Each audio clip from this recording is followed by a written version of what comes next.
네, 오늘은 자유본문입니다. 다윗의 장막. 제가 이 본문을 통해서 여러 번 설교를 했었지만 오늘은 특별히 우리 삶의 자리에 어떻게 예배의 초소를 세울 것인가 나누도록 하겠습니다. 첫 번째는 두 번째 시도라는 제목입니다. 12절 말씀을 같이 한 목소리로 읽겠습니다. 그때 다윗 왕은 여호와께서 하나님의 괴로 인해 오벳 에돔의 집안과 그가 가진 모든 것에 복을 주셨다 하는 말을 듣게 됐습니다. 그러자 다윗이 기뻐하면서 내려가 오벳 에돔의 집에서 하나님의 궤를 모셔다가 다윗성에 두었습니다. 첫 번째 언약궤 이전에 실패를 한 지 3달이 지났습니다. 기럇 여아림에 있던 언약궤를 다윗성으로 옮기려고 했지만 이게 잘못된 방법을 사용했기 때문에 중도 포기를 할 수밖에 없었습니다. 다윗이 굉장히 낙심을 했고 이 첫 번째 예배의 시도가 실패합니다. 그러나 3개월 만에 재도전을 하게 됐고 이번에는 언약궤 이전에 성공을 합니다. 저는 이 상황이 팬데믹이 다시 또 상황이 어려워진 우리의 지금 처지와 비슷하다고 생각이 됩니다. 다시 모든 예배가 온라인으로 전환이 되고 골방 예배를 시작하게 됐습니다. 그런데 지금까지 우리가 팬데믹 또 어려웠던 기간에 집에서 온라인으로 예배를 드려봤지만 예배를 온전히 드리기가 집중하기가 결코 쉽지가 않다, 이런 고백들이 많았습니다. 그렇다면 다윗이 심기일전해서 재도전했던 것처럼 우리도 재도전해야 될 때가 된 것입니다. 사실 성경에서 예배자 그러면 가장 대표적인 인물이 다윗입니다. 그런데 하나님 앞에 전심전력으로 예배했던 그 다윗의 첫 번째 예배의 시도가 실패했다. 굉장히 낭패스러운 이야기입니다. 그런데 우리도 마찬가지인 거죠. 성실하게 주일 예배 드리고 교회 곳곳에서 봉사활동도 하고 신앙생활을 평소에 잘 했다고 생각했거든요. 그런데 교회가 전면 폐쇄되고 예배에 집중하기 어렵고 무너져가는 예배를 어떻게 손쓸 방법도 없이 그냥 바라만 보고 있어야 되는 처지인 것이죠. 그렇다면 어떻게 다윗은 재도전에서 무너진 예배를 회복할 수 있었는가? 구체적인 몇 가지 요소들을 보겠습니다. 이것은 어떻게 보면 한 가지 주제의 여러 가지 측면들이라고 볼 수도 있겠습니다. 첫 번째는 하나님의 임재는 축복인 것을 확신하라는 것이죠. 첫 번째 시도에서 다윗은 하나님의 임재의 언약궤를 모시려고 하다가 하나님이 중간에 개입하셨는데 진노하심으로 개입하셔서 중단이 됐습니다. 그래서 그의 마음 가운데 하나님의 임재를 모시는 것이 너무 두려운 마음이 든 거예요. 그래서 그 오는 길에 있는 오벳에돔의 집에 언약궤를 맡겨두었죠. 근데 3개월이 지나면서 보니까 오벳에돔의 집에 하나님의 임재의 언약궤가 있는 것이 그들에게 엄청난 복이 되었던 것입니다. 하나님의 임재는 사실 우리에게 복이 됩니다. 그러나 하나님의 임재를 잘못 모시는 경우가 복이 아니게 되는 것이죠.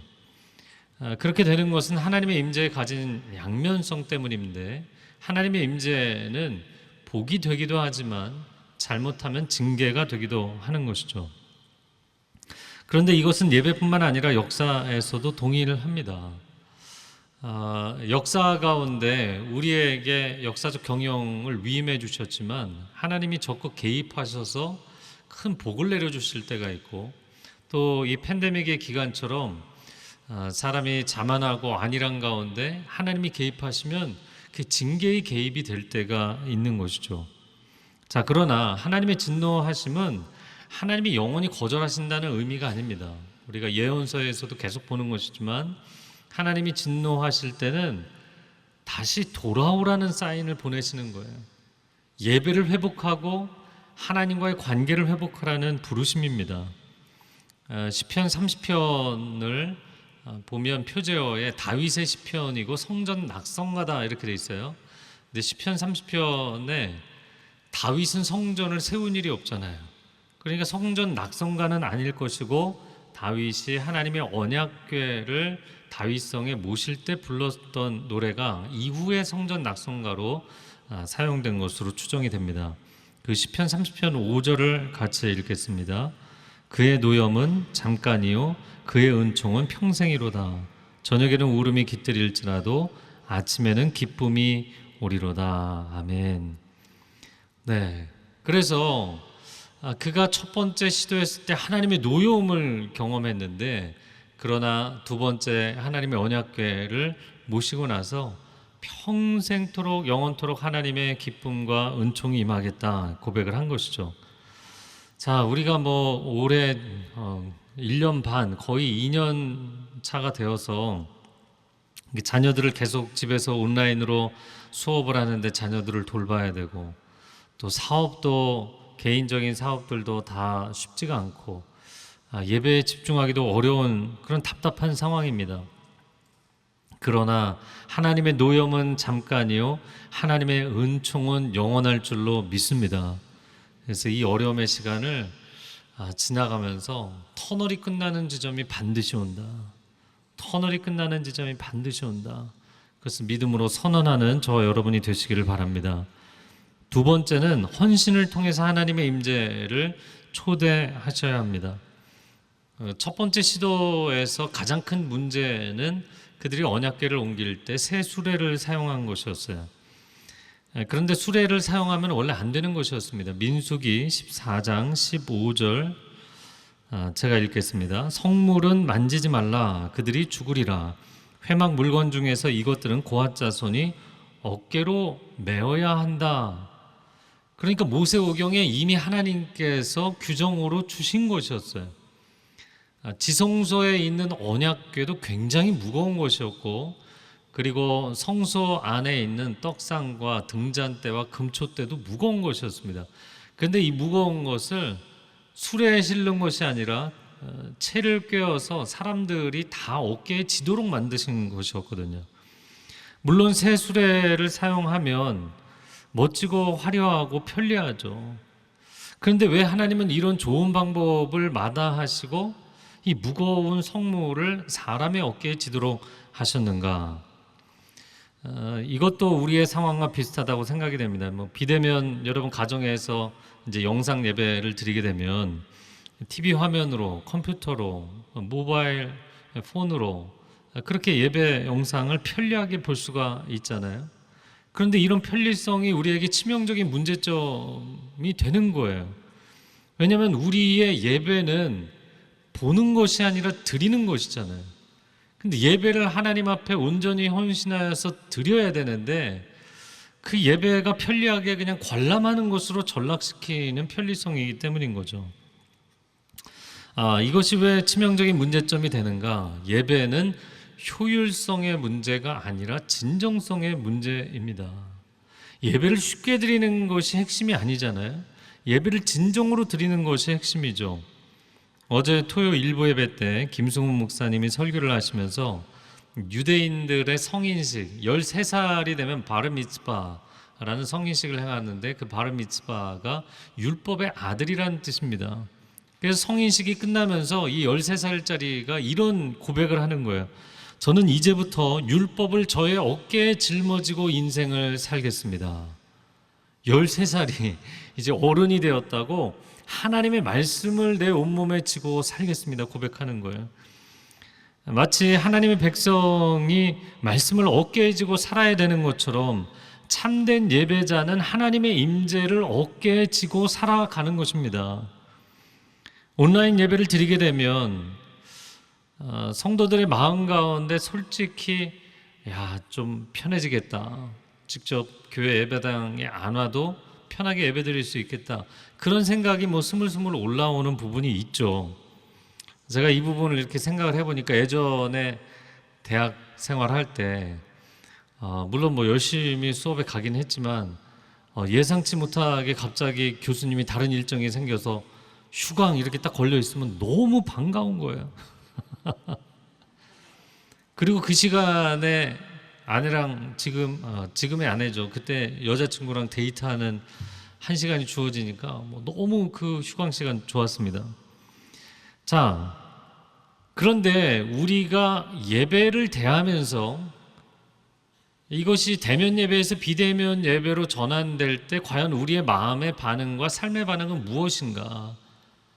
그것을 통해서 내가 진정으로 이 예배가 좋아서 하나님을 만나는 것이 너무나 기뻐서 예배당에 달려오는 예배였는지, 아니면 단순히 출석 체크하거나 숙제처럼 하던 예배였는지가 판별이 되는 것이죠. 여러분, 학생의 최대 위기가 무엇일까요? 학교 가기 싫어지고 수업 듣기 싫어지는 것입니다. 연인 간의 최대 위기가 무엇일까요? 데이트가 숙제처럼 느껴지는 순간, 그리고 데이트를 약속을 했다가 갑자기 둘 중에 한 사람이 일이 생겨서 못 만나게 됐는데 굉장한 자유를 얻은 것처럼 느껴지는 상황. 이 위기죠. 가족의 위기는 내가 가족을 위해서 희생하고 헌신하는데 그게 더 이상 기쁨이 되지 않고 부담이 되기 시작할 때입니다. 하나님은 어떠한 예배자를 찾고 계시는가? 요한복음 4장 23절 같이 읽겠습니다. 아버지께 참으로 예배하는 자들은 신령과 진정으로 예배할 때가 오나니 곧 이때라. 아버지께서는 이렇게 자기에게 예배하는 자들을 찾으시느니라. 신령과 진정으로, 영과 진리로 예배한다는 뜻일 뿐만 아니라 정말 신령하게 진정성 있게 하나님 앞에 예배하는 예배자, 저와 여러분이 하나님이 찾으시는 예배자가 되시기를 바랍니다. 자, 그러면 어떻게 해야 될까? 언약궤를 어깨에 진 것처럼 큰 TV를 어깨에 지고라도 예배를 드려야 되는가? 여러분, 새 수레가 가져다주는, 편하게 가져다주는 하나님의 임재가 아니라 사람이 직접 어깨에 모시고 오는 하나님의 임재, 딱 이 개념을 가지시면 좋겠어요. 시간 되면 리모컨 띵 누르면 자연스럽게 전송되는 예배 실황이 아니라 내가 직접 그 예배를 통해서 하나님의 임재를 모시고 온다라는 개념으로 가정에서 예배 드리시면 좋겠습니다. 구체적인 이야기들이 이제 계속 이어지는데요. 13절 말씀 같이 읽겠습니다. 여호와의 궤를 맨 사람들이 6걸음을 갔을 때 다윗은 소와 살찐 양으로 제사를 드렸습니다. 자, 세 번째는요, 시작부터 하나님의 임재를 환영하라. 오늘 이 본문을 어떤 학자들은 6걸음마다 한 번씩 제물을 드렸다, 이렇게 해석을 하고요. 그럼 엄청나게 많은 제물을 드렸겠죠. 그래서 그렇게 많은 제물을 드렸을 리가 없다, 그래서 불가능하다, 이렇게 또 비판을 하는데, 솔로몬은 1,000번제도 드렸어요. 그게 불가능한 것은 아닙니다. 토미테니의 다윗의 장막에서는 그렇게 해석을 했어요. 6걸음마다 한 번이다. 근데 또 혹자는 처음에 6걸음을 뗐을 때 너무나 감격해서 첫 번째 그 예배를 드린 것이다, 이렇게 해석합니다. 어느 쪽이든 간에 왜 6걸음이었을까? 7은 하나님의 완전수인 것이죠. 6걸음을 하나님이 이렇게 와주셨으니 제가 7번째는 달려나가서 마중나가 환영하겠습니다, 이런 고백이죠. 일주일도 6일과 하루로 구성되어 있는 것이잖아요. 6일 동안의 창조의 은혜를 누리며 살다가 7일째 안식일에 하나님 앞에 예배로 응답하는 것이죠. 예수님이 베단이라는 그 가난한 사람들의 마을을 지나갔을 때 마르다가 쏜살같이 달려나가서 마을 어귀에서 예수님을 모셔온 것처럼, 또 아브라함이 한낮 날이 뜨거울 때, 이 팔레스타인은 낮에 지열이 어마어마하거든요. 뜨거울 때 새 나그네가 나타났는데 그 사실은 나그네로 드러난 하나님과 두 천사들이었죠. 달려나가서 그것도 땅에 엎드려서 그들을 영접했다 이야기하는 것처럼, 주님께서 여기까지 오셨다면 이제는 제가 달려나가서 기꺼이 맞이하겠습니다, 이런 고백이죠. 사람이 하나님의 임재를 억지로 만들어내거나 끌어올 수는 없습니다. 그러나 하나님의 임재를 초대할 수도 있고, 그리고 임재하시면 환영할 수도 있는 거예요. 물론 하나님의 임재 자체는 그것을 하시느냐 마시느냐는 하나님의 전적인 주권적 결정이죠. 그러므로 그분이 여기 나의 처소에 임재하신다는 것은 엄청난 영광이고 잔치를 벌일 정도의 기쁨인 것입니다. 예수님이 지상에 머무시는 동안 성전이 있는 예루살렘은 예수님을 환영하지 않고 거부했잖아요. 그러나 예루살렘 동편 언덕의 판자촌 가난한 자들의 동네였던 베다니에서는 사람들이 예수님을 환영했어요. 그래서 예수님이 고단하게 3년 공생의 사역을 하실 때 유일하게 피곤한 머리와 몸을 누이시고 편하게 쉬실 수 있었던 곳이 빈자들의 동네 베다니였습니다. 여러분, 그것을 묵상해 본다면 대형 TV가 걸려있는 집이 아닐지라도, 작은 골방일지라도 베다니 마르다처럼 주님을 영접할 수 있는 은혜가 있을 줄로 믿습니다. 아브라함처럼 달려나가서 다윗처럼 기쁨으로 주님을 영접하고 환영하는 그러한 감격적인 예배가 여러분의 골방의 예배에 있을 수 있는 줄로 믿습니다. 자, 그래서 이렇게 하나님이 다윗성을 향해서 출발할 때부터 막 기다렸다는 듯이 다윗이 환영하는 예배를 드린 것이거든요. 저를 한번 따라해 보시겠어요? 주일 예배는 하루 전날 시작됩니다.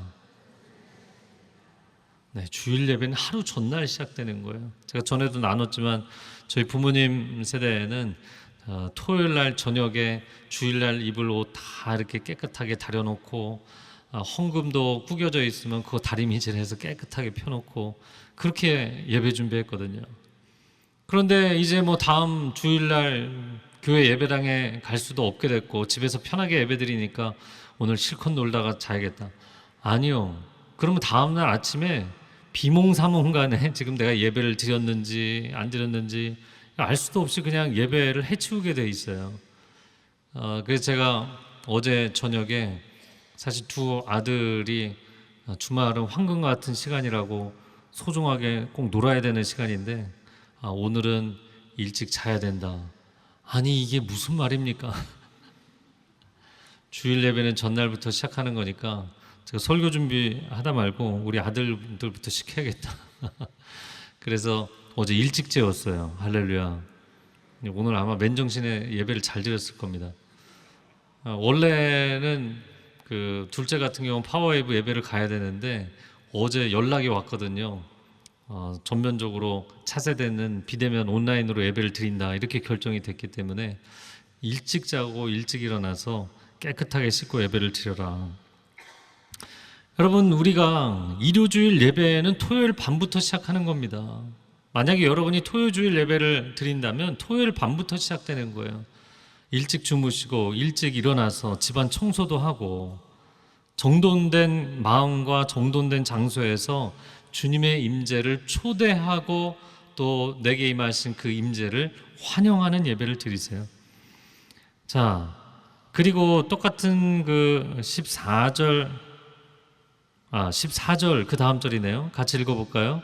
다윗은 배 에봇을 입고 여호와 앞에서 온 힘을 다해 춤을 추었습니다.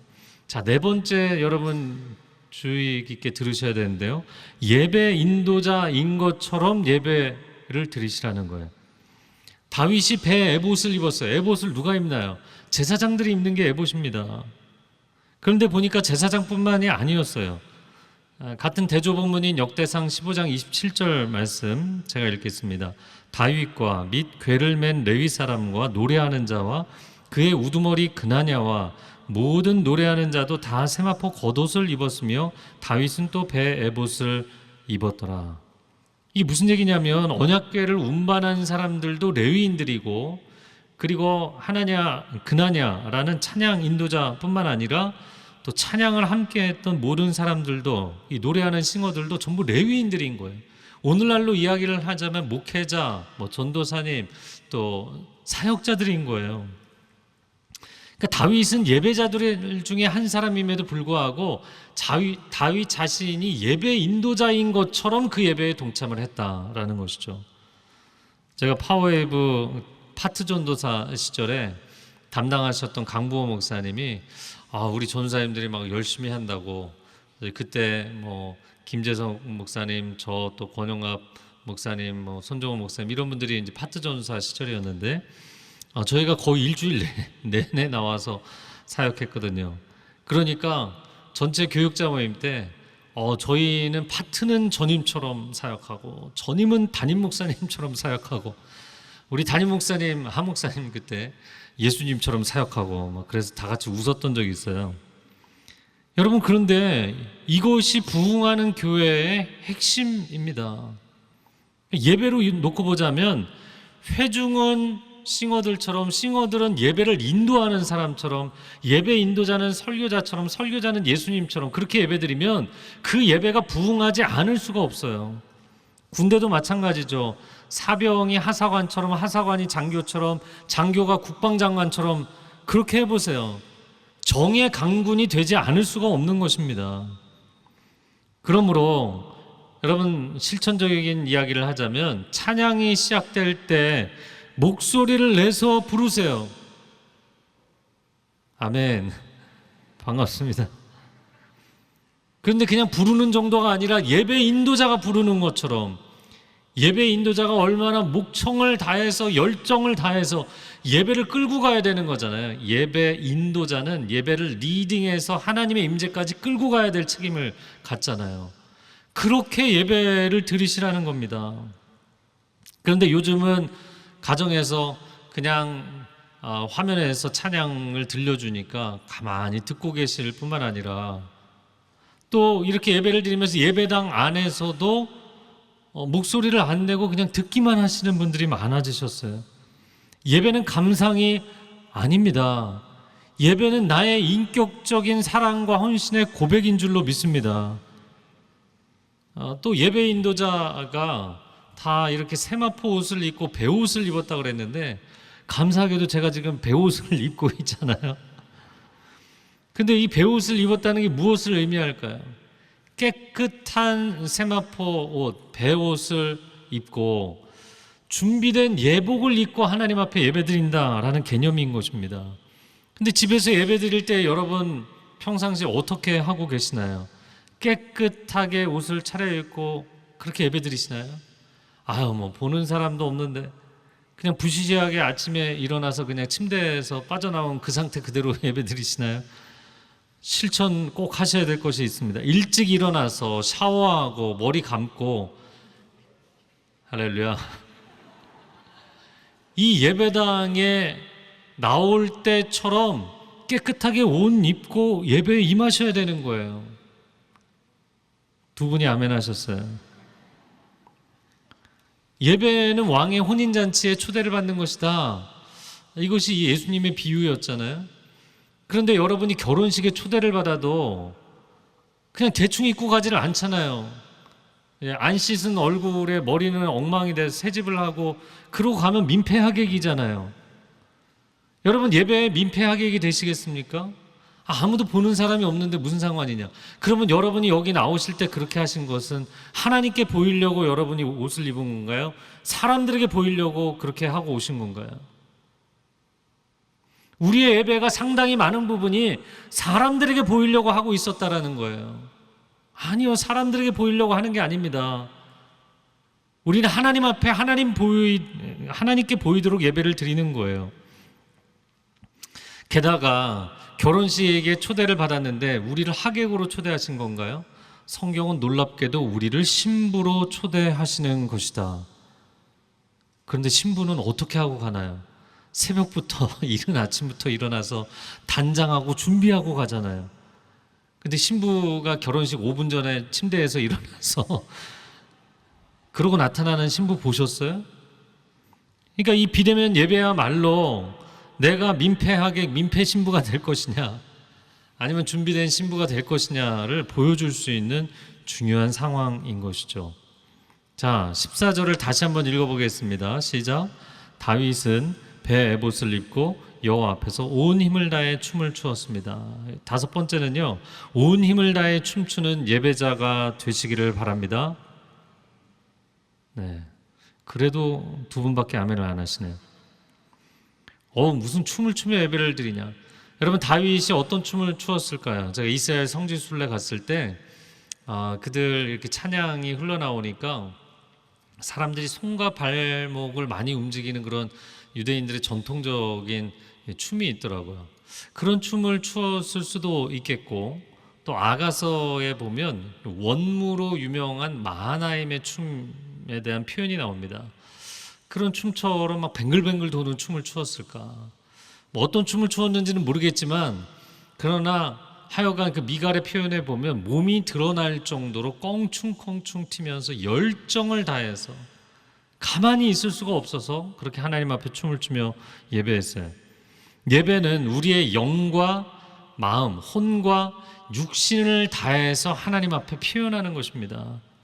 신명기 6장 5절 같이 읽어보겠습니다. 시작. 너는 마음을 다하고 뜻을 다하고 힘을 다하여 내 하나님 여호와를 사랑하라. 이 마음과 뜻과 힘이 우리의 혼과 영과 육을 의미하는 거예요. 예배 훈련 중에서 가장 중요한 훈련 중에 하나가 몸을 들이는 훈련을 하는 것입니다. 여러분 찬양 가사가 나올 때 손을 들고 찬양, 그러면 손을 드세요? 손은 안 들고 손을 들고 찬양 이렇게 부르잖아요. 이상하지 않나요? 그러니까 목소리 외쳐 찬양, 그런데 목소리 외치지 않고 그냥 나긋나긋 찬양하나요? 일어나서 성소에서 서서 찬양, 그런데 서서 찬양하지 않잖아요. 어떤 때는 예배 인도자가 일어나라고 하는데 일어나지도 않아요. 근데 우리가 다 같이 이렇게 회중 예배를 드릴 때는 일어나요. 옆에 사람들이 있으니까. 저 사람 이상한 사람 아니야? 이렇게 볼까 봐. 근데 집에서는 내가 모니터 앞에 서 있는데 일어나라고 하는데 일어나지 않아요. 다 소파에 앉아 있어요. 그럼 누구를 보여주기 위해서 이 예배를 드리고 있느냐라는 것이죠. 그러므로 우리가 찬양의 고백대로 행동하지 않는다면 이거는 공연 관람밖에 되지 않는 것입니다. 제가 처음으로 하나님 인격적으로 만나고 나서 이 중학교 3학년 때 이 훈련을 아주 철저하게 열심히 했어요. 그래서 혼자 예배 드릴 때뿐만 아니라 이렇게 공예배를 드릴 때, 그게 주일 예배든 아니면 제가 서빙고의 경배와 찬양 목요 집회 많이 왔었는데, 그런 예배 왔을 때 손을 들고 찬양은 손을 들고 무릎을 꿇고 엎드려. 그러면 사람들이 다 가만히 앉아 있어도 나는 무릎을 꿇고 하나님에 엎드려. 목소리를 높이면 목소리를 터지도록 외쳐서 하나님 찬양하고. 그런데 그렇게 하니까요 너무 좋은 부분이 있더라고요. 이전에는 내가 말하는 것, 생각하는 것과 내 삶이 따로 겉도는 인생을 살았는데 내가 고백한 대로 내 삶이 일치하니까 놀라운 영적인 자유함이 있더라고요. 여러분 인생이 그렇잖아요. 자기가 말하고 생각하는 것과 삶이 겉돌 때 굉장히 이 불협화음을 느끼게 돼 있어요. 영혼의 불협화음을. 그런데 내가 고백한 대로 살 수 있다는 것이 엄청난 기쁨과 조화로움과 자유함이 됩니다. 그래서 예배 훈련뿐만 아니라 경건 훈련에서도 참 중요한 것은 내가 말한 대로 살아가는 것입니다. 저를 따라해 보세요. 내가 말한 대로 살아가겠습니다. 이 훈련을 시작하기에 좋은 것이 여러분 찬양이에요. 찬양 가사 한 소절쯤이야. 그렇게 생각하십니까? 찬양 가사로 나는 입으로는 손을 들고 그러면서 손은 안 들고 있어요. 이게 쉬워지면 여러분이 성경 한 구절쯤이야. 성경에서 얘기한 거지 내가 이걸 어떻게 다 지켜. 그러면 성경의 지식은 계속해서 많아지고 좋은 설교는 계속 들어도 나는 삶에서 아무것도 안 지켜도 마음의 영적인 부담감을 전혀 느끼지 못하는 이중적인 크리스찬들이 양산되어 가는 거예요. 제가 전에 몇 년 전에 해외에 있는 비전교회 부흥 집회를 와서 해달라고 그래서 오전에 저녁에 3일 동안 집회를 했어요. 그런데 그 집회를 하면 이제 담당 목사님하고 저하고 맨 앞에 이렇게 앉아 있으니까 그때 그 같이 예배 인도를 하러 가셨던 분이 한용철 전사님이셨는데, 한용철 전사님이 첫 곡부터 다 일어나서 찬양하겠습니다. 그래서 저희가 다 일어나서 찬양했어요. 근데 바로 두 번째 곡부터 뛰면서 춤을 추며 찬양했습니다. 그러는 거예요. 그래서 제가 순간 당황했습니다. 뭐 청소년 집회는 그렇게 해도 성인 집회인데 다 어르신들인데, 게다가 담당 목사님하고 제가 제일 앞에 서 있잖아요. 게다가 저는 진짜 몸칩니다. 이해를 해주셔야 되는데, 그런데 맨 앞에 있는 두 목사가 같이 뛰고 찬양을 안 하면 성도들이 그거를 순종하고 동참하겠어요? 제가 뭐 춤에는 자신이 없지만 뭐 점프하는 거는 확실하게 할 수 있잖아요. 점프 제일 확실하게 했습니다. 열심히 뛰며 찬양하는 거예요. 무슨 거룩한 예배 시간에 뛰는. 그런데요, 뛰며 찬양하기만 해도요, 이 몸으로 표현할 때 내 영혼이 느끼는 놀라운 자유함이 있어요. 할렐루야. 그러니까 나는 말씀 전하는 사람이지 내가 무슨 찬양 인도자인가? 아니요. 그날의 설교자이든 기도 인도자이든 남녀노소 누구든 가리지 않고 우리는 하나님 앞에 어린아이처럼 반응해야 되는 다윗과 같은 예배자가 돼야 될 줄로 믿습니다. 네. 할아버지가 아버지가 맛있는 거 과자 하나만 사들고 들어와도 어린아이가 막 껑충껑충 튀면서 반가워하잖아요. 그런 마음인 거예요. 자, 두 번째이자 결론, 가장 아름다운 성전입니다. 오늘 본문의 16절 그리고 20절에서 22절을 같이 읽겠습니다. 여호와의 궤가 다윗성에 들어갈 때 사울의 딸 미갈이 창문으로 내다보고 있었습니다. 미갈은 다윗 왕이 여호와 앞에서 껑충껑충 뛰며 춤추는 것을 보고 마음속으로 비웃었습니다. 20절, 다윗이 자기 가족을 축복하려고 집에 돌아왔습니다. 그때 사울의 딸 미갈이 나와 다윗을 맞으며 말했습니다. 오늘 이스라엘의 왕이 정말 볼만하시더군요. 신하의 계집종들 앞에서 몸을 드러내시다니요. 다윗이 미갈에게 말했습니다. 나는 하나님 앞에서 그렇게 춤춘 것이요, 그분이 당신 아버지와 당신 집안 대신 나를 선택해 여호와의 백성 이스라엘의 통치자로 세우셨으니 나는 언제든 여호와 앞에서 기뻐 뛸 것이요, 내가 이것보다 더욱 채통 없이 행동해 스스로 낮아져도 당신이 말한 그 계집종들은 나를 우러러 볼 것이요. 아멘. 여섯 번째는 하나님만 바라보는 예배자가 되십시오. 미갈의 비웃음과 조롱을 듣고도 다윗이 고백한 아주 핵심적인 고백은 나는 사람들 앞에서 춤을 춘 것이 아니다. 나는 하나님 앞에서 춤을 춘 것이다.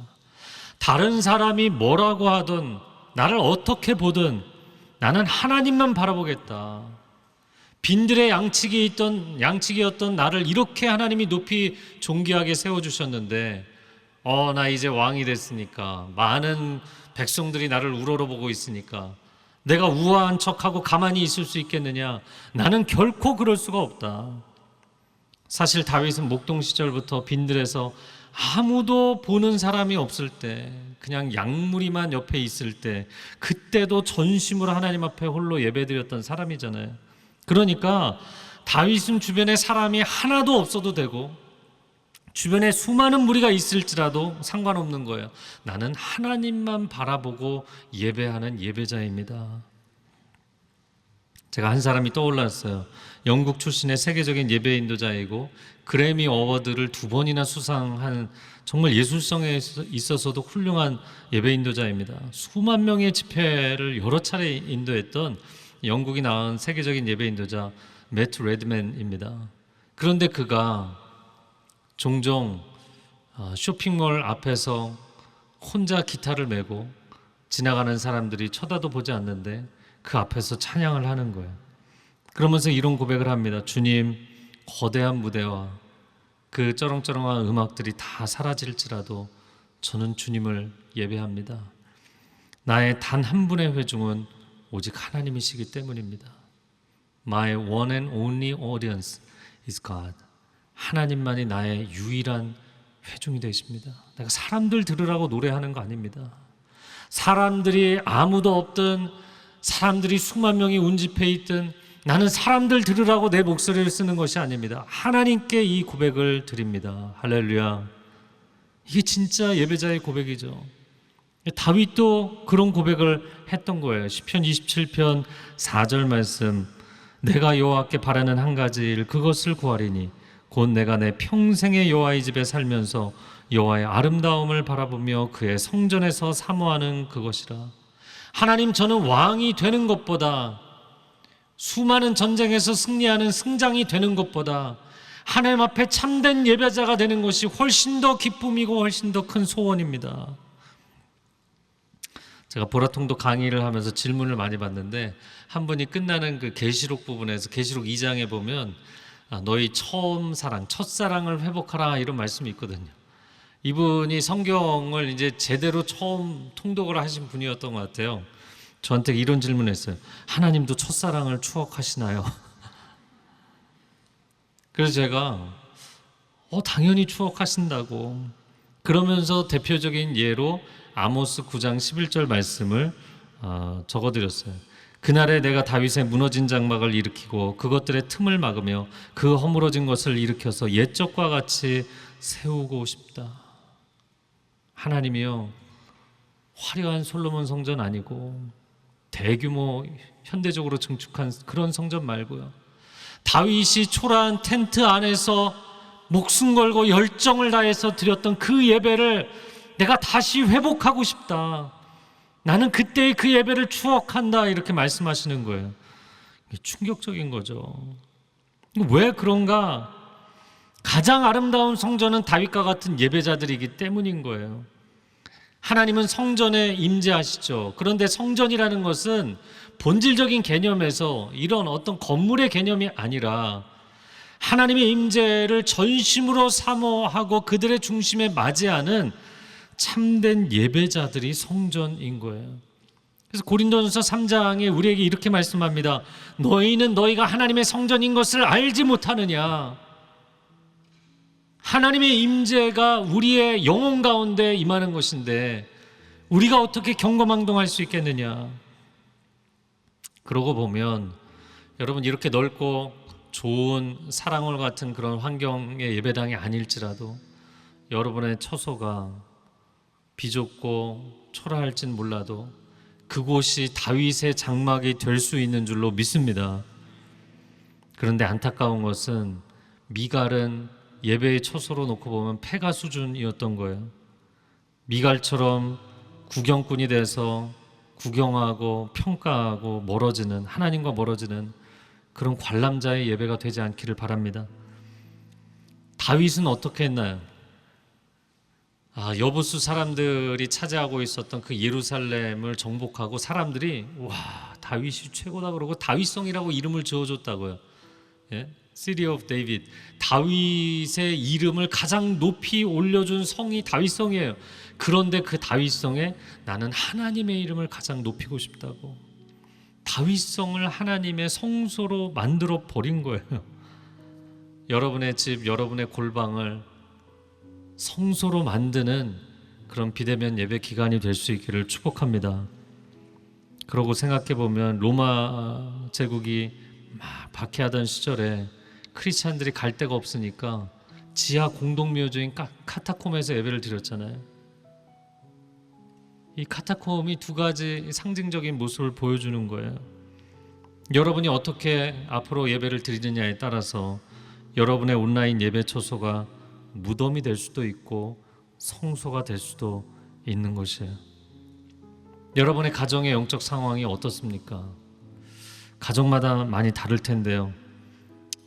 여러 가지 자녀들 또 사업 때문에 근심 걱정으로 무거워진 집들이 있을 것이고, 분노와 갈등과 상처로 인해서 깨어진 집들이 있을 것이고, 또 세상 즐거움과 향락과 타락으로 많이 흔들리는 집들이 있을 것이고, 또 본인만 하나님 믿고 다른 가족들은 점치고 우상 숭배하고 미신을 섬기기 때문에 영적으로 굉장히 많이 무너져 있는 집들도 있을 것입니다. 그렇다면 다윗이 하나님의 임재의 언약궤를 사모했던 것처럼 이방인들이 차지했던 땅을 다윗이 정복하고 하나님의 임재로 충만한 성소를 만든 것이잖아요. 하나님, 우리 가정에 친히 임재하여 주셔서 깨끗하게 영적으로 씻어주시고 치유하여 주시고 회복하여 주옵소서 원하고 바라고 기도하는 그런 예배자들이 되시기를 주님의 이름으로 축복합니다. 그래서 오늘은 함께 찬양하고 기도하겠는데요. 제가 먼저 한 절을 부르고 그리고 2절은 다 같이 부르겠습니다.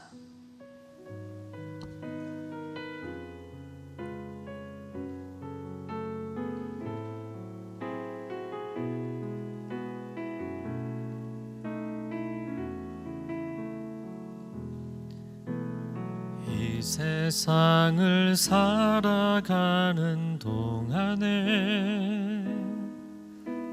나의 힘을 의지할 수 없으니 기도하고 낙심하지 말 것은 주께서 참 소망이 되심이라.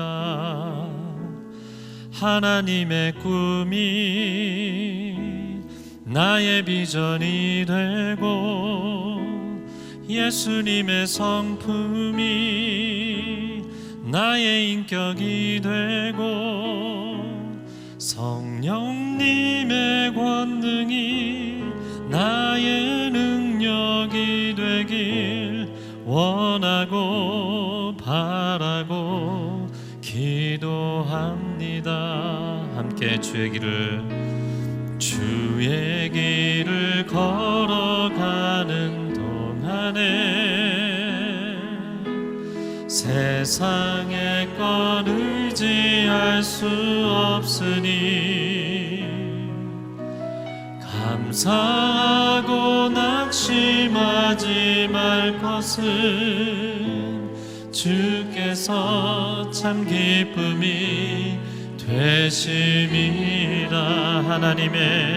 하나님의 꿈이 나의 비전이 되고 예수님의 성품이 나의 인격이 되고 성령님의 권능이 나의 능력이 되길 원하고 바라고 기도합니다.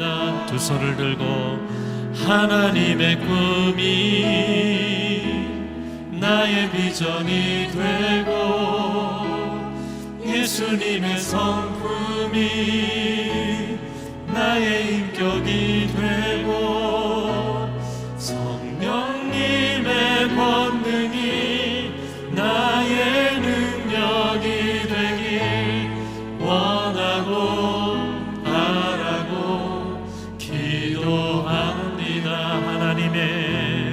하나님의 꿈이 나의 비전이 되고 예수님의 성품이 나의 인격이 되고 성령님의 권능이 나의 능력이 되길 원하고 바라고 기도합니다.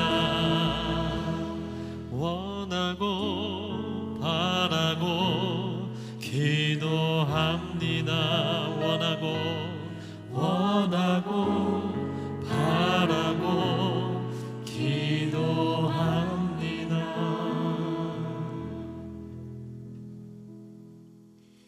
하나님,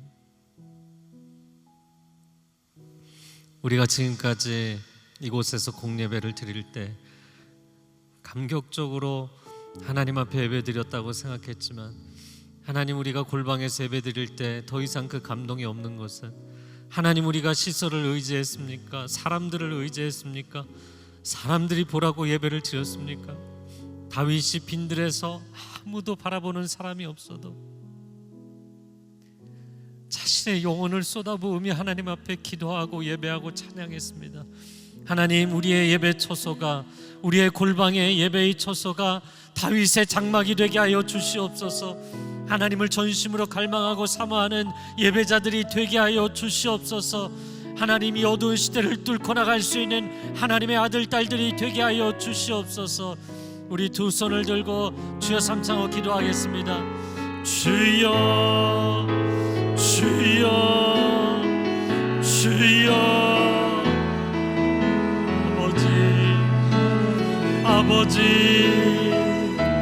아버지, 우리를 외면하지 아니하시고 우리 가운데 임재하여 주시기를 원합니다.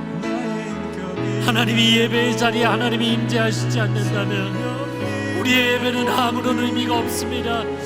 우리의 화려한 예배는 아무런 의미가 없습니다. 하나님, 우리 가운데 임재하여 주시고 성령님 강림하여 주시고 예수님 우리 가운데 내주하여 주시옵소서. 성령께서 내주하시는 거룩한 성전인 것을 알지 못하느냐? 하나님의 아들 딸들이여 깨어 일어날지어다. 우리가 집에서 드리는 예배, 거실에서 골방에서 드리는 예배, 작은 모바일 폰을 들고 드리는 예배일지라도 하나님의 거룩의 임재가 충만하게 하여 주옵소서. 하나님의 얼굴을 사모하는 예배가 되게 하여 주옵소서. 하나님 임하사 우리 가운데 역사하시는 예배가 되게 하여 주옵소서.